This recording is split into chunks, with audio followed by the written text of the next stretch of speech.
Bienvenue à tous, c'est presque devenu une saga. Le chantier de la place Rogier n'en finit pas. Cette fois, c'est le film plastique qui recouvre le haut-vent qui doit être réinstallé. Il a été mal fixé. Alors à qui la faute? Entre les autorités, l'entrepreneur et l'architecte, vous allez le voir, chacun se renvoie la balle. Marie Bergwens et Nicolas Schenhardt. L'économie maintenant avec cette proposition de Chris Peeters. Le ministre fédéral souhaite supprimer la période des présoldes. Ces quelques semaines pendant lesquelles les commerçants n'ont pas le droit d'afficher de réduction.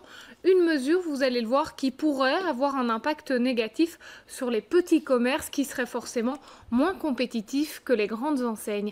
Anthony Keppen et Camille Dekeker. Si vous avez l'habitude de passer par la rue des Bouchers, ces images vont vous surprendre. On en vient maintenant à l'inquiétude des pharmaciens. Le secteur perd 14 millions d'euros, des mesures d'économie décidées par le gouvernement fédéral et qui mettent en péril l'accompagnement des patients. Sabine Ringelheim et Nicolas Schenhardt. Ces nouveaux éléments dans l'enquête sur les attentats de Paris et de Bruxelles, des armes pourraient encore être cachées en Belgique. C'est ce qu'aurait révélé Mohamed Abrini, l'un des suspects des attentats de Bruxelles lors d'une audition. Une information révélée par le magazine Panneau de la VRT. Et à quelques jours justement de l'anniversaire des attentats de Paris, les projecteurs se braquent à nouveau sur Molenbeek.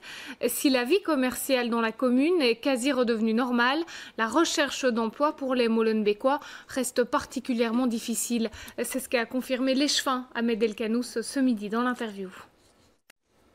Ces deux saisons, elles sont partout. Les feuilles mortes tapissent les rues.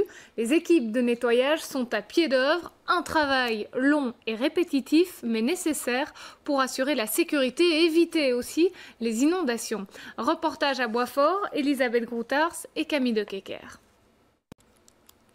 Partager un même lieu de vie tout en gardant une part d'intimité. L'habitat groupé séduit de plus en plus de monde à Bruxelles. Un nouveau projet voit d'ailleurs le jour à Laken, 18 appartements avec espace et jardin commun. Chaque famille dispose donc de son intimité, mais participe à la vie d'une petite communauté. Marine-Noël Dinan et Frédéric Dehainaut. L'avenir du musée royal de l'armée se précise avec la création. Et puis on a appris le décès ce matin de Martin Lippens, ancien joueur et entraîneur du Sporting d'Anderlecht. Il a également fait partie de l'équipe nationale à 33 reprises. Martin Lippens avait 82 ans. Jean-Christophe Peuzès nous a rejoint en plateau. Bonsoir Jean-Christophe. On va se rappeler qu'il faut être solidaire pour créer un monde juste et durable. C'est l'opération 11-11-11. Beaucoup changé en 50 ans, on n'est pas fait différent. Établir un état des lieux de la qualité de l'air.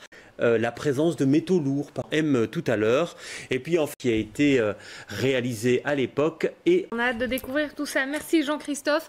Et j'ajoute que demain, l'invité de l'interview est Barbara Tract, la députée écolo au Parlement de la Fédération Wallonie-Bruxelles, répondra aux questions de Stéphanie Meyer dans la foulée du 12h30. Et c'est la fin de ces infos. Merci de votre attention. Demain, c'est Valérie Leclerc qui vous attend dès 12h30 pour le journal de la mi-journée. D'ici là, l'info en continu, c'est bien sûr sur bx1.be.